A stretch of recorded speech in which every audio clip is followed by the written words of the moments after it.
Relationships is everything. Have you ever wondered, how do I start a relationship based sales? And from there, how do I get started? Well, the good thing is I'm going to cover that today in our topic today. But before I do that, my name is Lila Colgan, and I help online entrepreneurs level up to 6 and 7 figures through a relationship based sales methodology. So let's get into that today and talk a little bit about some key things about a relationship sales, right? So first of all, you want your relationship sale to be based on trust and rapport rather than a transaction, right? How many times have you ever felt like it's so icky when somebody tries to sell something to you, whether you just get like automatically email bombed, or you get like a link in your messenger or a text message of something that just want to just come right out and say, hey, are you open to new opportunities or something like that, right? Like it just comes like out of the blue. No one even bothered to say hello or even learn about anything about you to see if it's even something that you would be remotely interested in, right? It just makes you feel gross and slimy, right?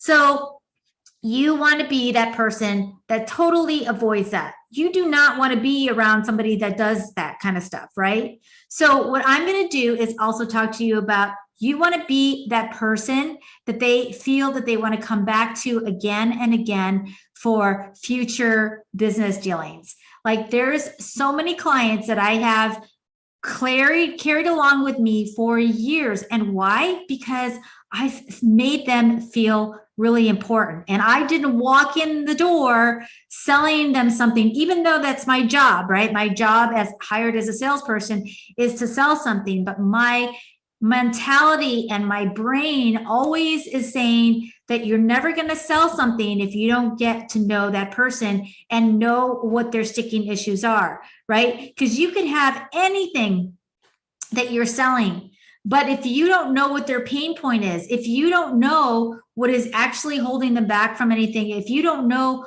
what they've tried before, you don't know what other competition they've had before or anything like that before, how are you going to sell to them? Right? Like if, let's say you're trying to sell them a product, right? Have they even ever tried it? Do they even find a need for it? So if you're just throwing something out there to sell to them and not even know that it's something that they want to use, well, they're going to be completely turned off and probably never trust you again and allow you to have any time with them. And that's the least thing that you want to do, right? You want to build business that's going to last a lifetime. It's going to be a long term, not just a one-time transaction for them, and that you're in and you're out and you don't care about the person. Okay. So that's very, very key. And we all know, right, that this takes time and effort. And look, sometimes, honestly, it would take me 6 months to a year sometimes to actually get a sale from somebody, but that's okay. Because once you get the sale and you build the time to get the sale from the person, you are going to have these future dealings that are going to go on for a very, very long time. And that's the whole purpose of it. You don't want them to buy one thing and then you're out. You want them to know that they are there for you for the long term. Okay. As opposed to like a one and done and I'm done. So make sure that you're taking the time, because it's going to pay off for you in the very long time. And you want to know what's going on with them. How you get to know them is by asking questions, right? You have to be more personable and more attentive. And that means you asking questions that are going to open the person up, right? That it's not going to put them on the spot. You don't want to ask yes, no questions, by the way, either. You want to ask questions that are going to pull information out for somebody. Like, have you ever used something like this? Is this something that would even be valuable to you? You know, things like that. You want to be more specific as to the kind of questions that you ask that's going to pull that information. How did it make you feel? Did you ever have a situation with it? What things it could be? If you had one thing that you could change about it, what would it be, right? There's like a lot of different great questions that you can ask people to pull that kind of information from them, right? And so once you start doing that, right, you are building this long-term trust and this long-term rapport with them. And it's so important to learn what's important to them so that you're pulling out these needs. And once you start finding out what their needs are, then you can think about your situation, that your service, product, whatever you're trying to sell, and then you can cater your product, service, whatever you're trying to sell based upon the feedback that they give you. Then you can now tailor your message about how your solution is going to fit their needs.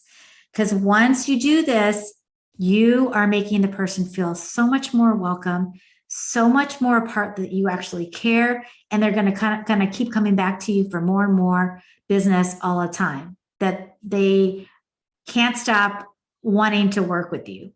Okay. Then the last and most importantly, so you've always heard this thing, right? The fortunes and the follow-up.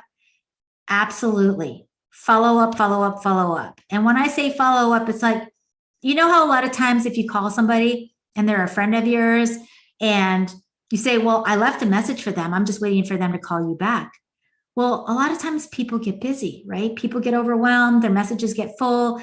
They know that you called, but they forgot and they want to talk to you, but they totally forgot. So if you want to do something, you need to be persistently nice and follow up with them. Don't be slimy. Don't be try to salesy, right? But be persistent and follow up, have a follow-up routine and say, I know things can get busy. I just wanted to follow up with you. And a lot of times like, oh my gosh, I'm so glad you got back to me.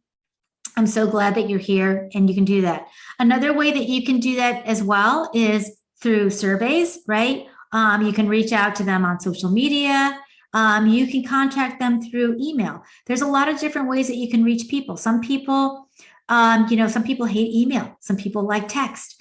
Some people like you to just call them, right? So one of those questions when you're talking to people and wanting to find out what their style is asking them that, right? Like, how would you like me to follow up on those things? So these are things to all consider when you're building the relationship. So I hope that brought you value today. Let me know in the comments how you go about trying to find out information from your people. Did this provide value to you? If it did, say #value below. And by the way, I am going to be having a free course that's going to be coming up below. If you are interested in learning more about that future masterclass that's coming below, just say masterclass below, and I look forward to sharing those future details with you in the very near future.